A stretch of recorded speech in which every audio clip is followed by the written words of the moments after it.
Okay, hello guys, welcome back. Some of the reading of Road Out the Witches. Right, so here's chapter 3.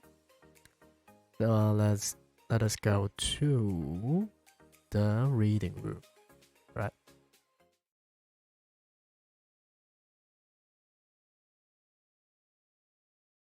Okay, let's start the fire.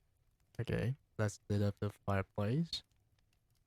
And yeah, I'm quite surprised that I think one of the VOD on YouTube, like chapter 2, actually got way more views than I anticipated. I don't know why. Is it because of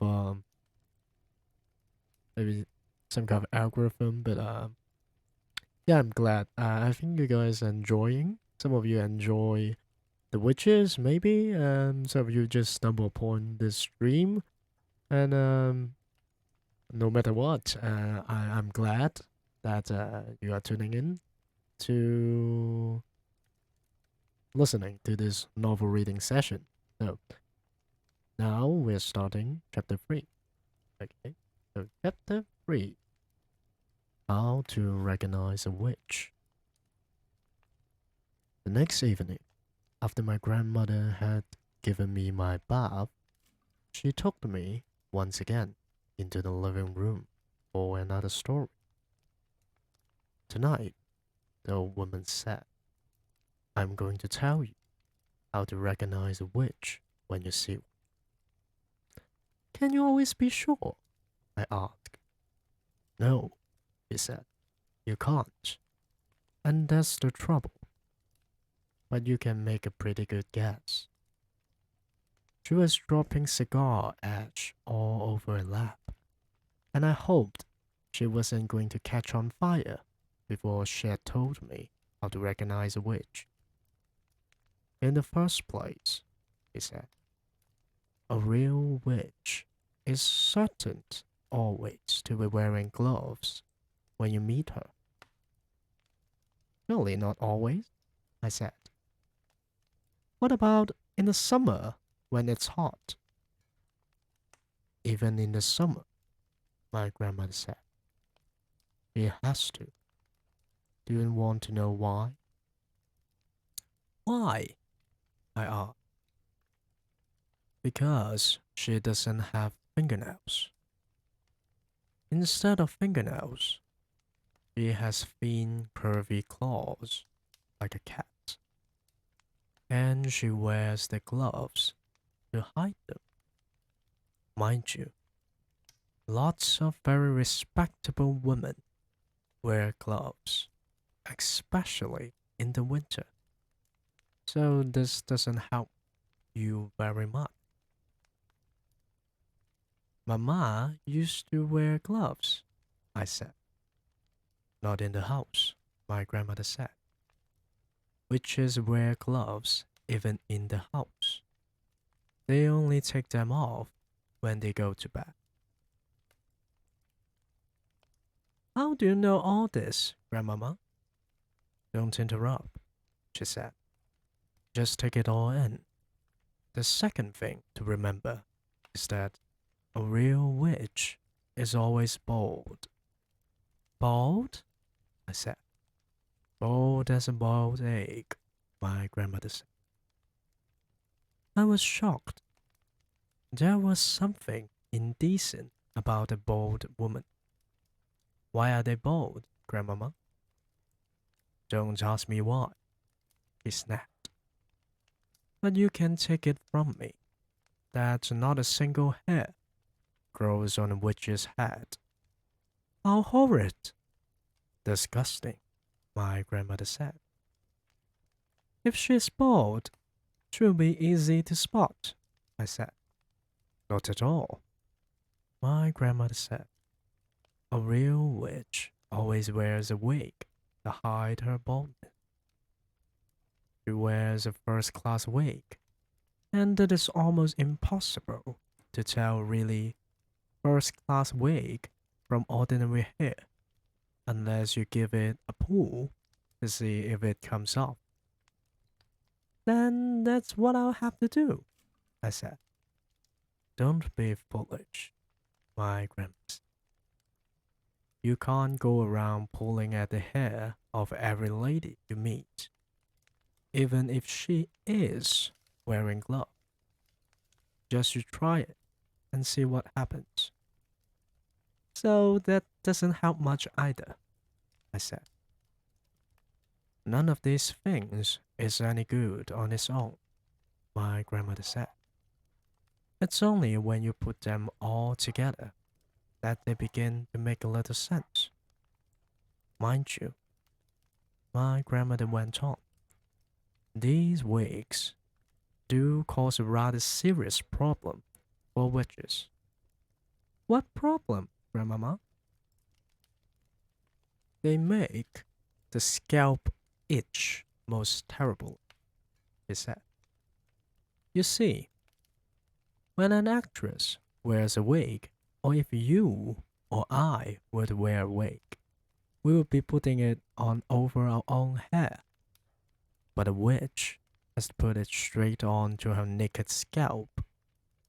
And the underneath of a wig is always very rough and scratchy.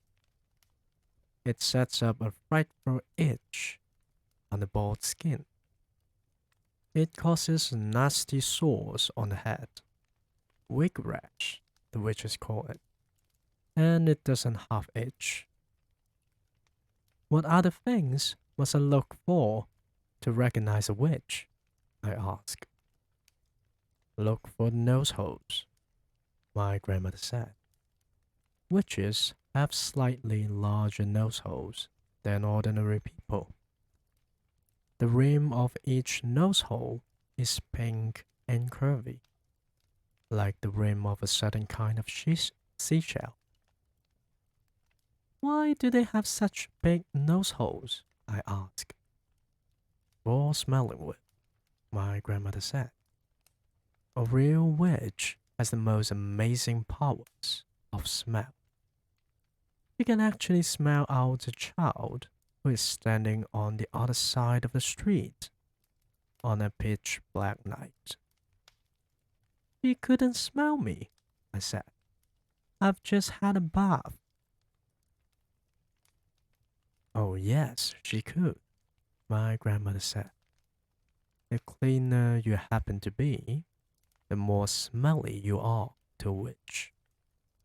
That can't be true, I said. An absolutely clean child gives off the most ghastly stench to a witch, my grandmother said. The dirtier you are, the less you smell. But that doesn't make sense, Grandmama. Oh yes, it does, my grandmother said. It isn't the dirt that the witch is smelling. It is you. The smell that drives a witch mad actually comes right out of your own skin. It comes oozing out of your skin in waves. And these waves, stink waves, the witches call them, go floating through the air and hit the witch right smack in her nostril. They send her reeling. Now wait a minute, Grandmama. Don't interrupt, she said. The point is this. When you haven't washed for a week and your skin is all covered over with dirt, then quite obviously the stink waves cannot come oozing out nearly so strongly. I shall never have a bath again, I said. Just don't have one too often, my grandmother said. Once a month is quite enough for a sensible child. It was at moments like this that I loved my grandmother more than ever. Grandmama, I said, if it's a dark night, how can a witch smell the difference between a child and a grown-up? Because grown-ups don't give out stink waves, she said. Only children do that. But I don't really give off stink waves, do I? I said. I'm not giving them out at this very moment, am I? Not to me, you aren't, my grandmother said. To me, you are smelling like raspberries and cream. But to a witch, you would be smelling absolutely disgusting. What would I be smelling of? I asked. Dog droppings, my grandmother said. I reeled. I was stunned. Dog droppings, I cried. I'm not smelling of dog's droppings. I don't believe it. I won't believe it. What's more, my grandmother said, speaking with a touch of relish, to which you would be smelling of fresh dog dropping. That simply is not true, I cried. I know I'm not smelling dog droppings, stale or flesh. There's no point in arguing about it, my grandmother said. It's a fact of life. I was outraged. I simply couldn't bring myself to believe what my grandmother was telling me. So, if you see a woman holding her nose as she passes you in the street, she went on, that woman could easily be a witch. I decided to change the subject. Tell me what else to look for in a witch, I said. The eyes, my grandmother said.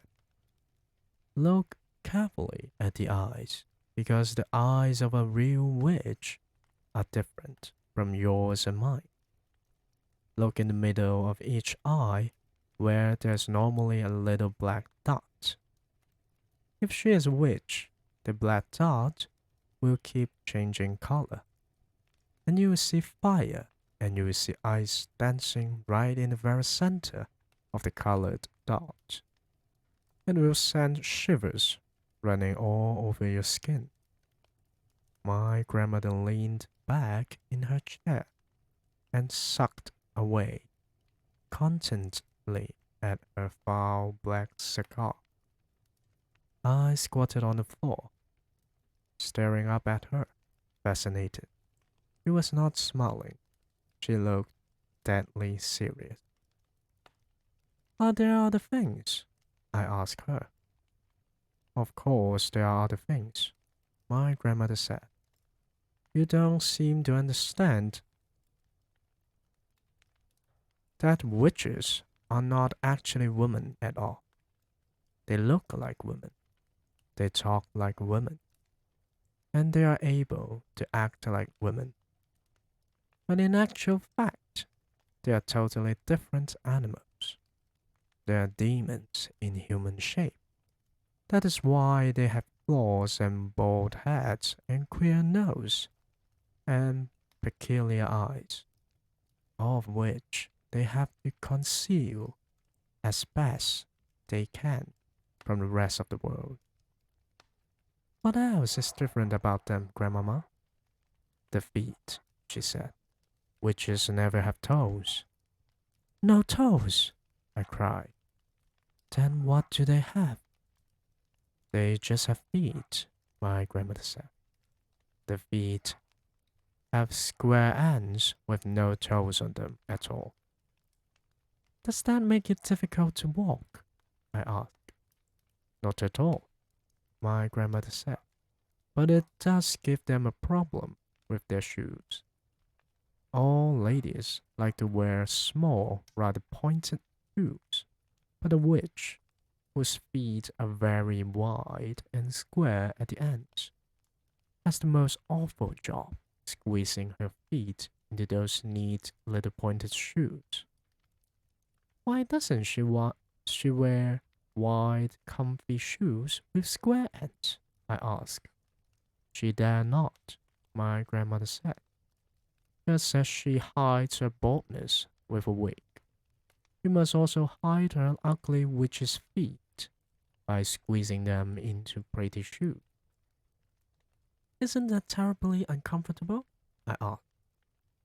Extremely uncomfortable, my grandmother said. But she has to put up with it. If she is wearing ordinary shoes, it won't help me to recognize her, will it, Grandmama? I'm afraid it won't, my grandmother said. You might possibly see her limping very slightly, but only if you were watching closely. Are those the only differences then, Grandmama? There's one more, my grandmother said. Just one more. What is it, Grandmama? Their spit is blue. Blue, I cried. Not blue. The spit can't be blue. Blue as a bilberry, she said. You don't mean it, Grandmama. Nobody can have blue spit. Witches can, she said. Is it like ink? I asked. Exactly, she said. They even use it the right way. They use those old-fashioned pens that have nibs, and they simply lick the nib. Can you notice the blue spit, Grandmama? If a witch was talking to me, would I be able to notice it? Only if you look carefully, my grandmother said. If you looked very carefully, you'll probably see a slight bluish tinge on her teeth, but it doesn't show much. It would if she spat, I said. Witches never spit, my grandmother said. They daren't. I couldn't believe my grandmother would be lying to me. We went to church every morning of the week, and she said grace before every meal. And somebody who did that would never tell lies. I was beginning to believe every word she spoke. So there you are, my grandmother said. That's about all I can tell you. None of it is very helpful. You can still never be absolutely sure whether a woman is a witch or not, just by looking at her. But if she is wearing the gloves, if she has large nose holes, the queer eyes, and the hair that looks as though it might be a wig, and if she has a bluish tinge on her teeth, if she has all of these things, then you run like mad. Grandmama, I said, when you were a little girl, did you ever meet a witch? Once, my grandmother said. Only once. What happened? I'm not going to tell you, she said. It would frighten you out of your skin and give you a bad dream. Please tell me, I begged. No, she said. Certain things are too horrible to talk about. Does it have something to do with your missing thumb? I asked. Suddenly, her old wrinkled lips shut tight as a pair of tongs and the hand that held the cigar, which had no thumb on it, began to quiver very slightly. I waited. She didn't look at me. She didn't speak. All of a sudden, she had shut herself off completely. The conversation was finished. Good night, Grandmama, I said, rising from the floor and kissing her on the cheek. She didn't move. I crept out of the room and went to my bedroom. Right, so that's chapter 3. Chapter 3, how to recognize a witch. So here we can see the author actually found out that his grandmother actually met a witch when she was young. But it was a horrible experience. So maybe, just maybe, we can know more about the story of young grandmother and the horrible witch. I'm looking forward to reading the next chapter next week. So I'll see you guys next week. Thank you for tuning in.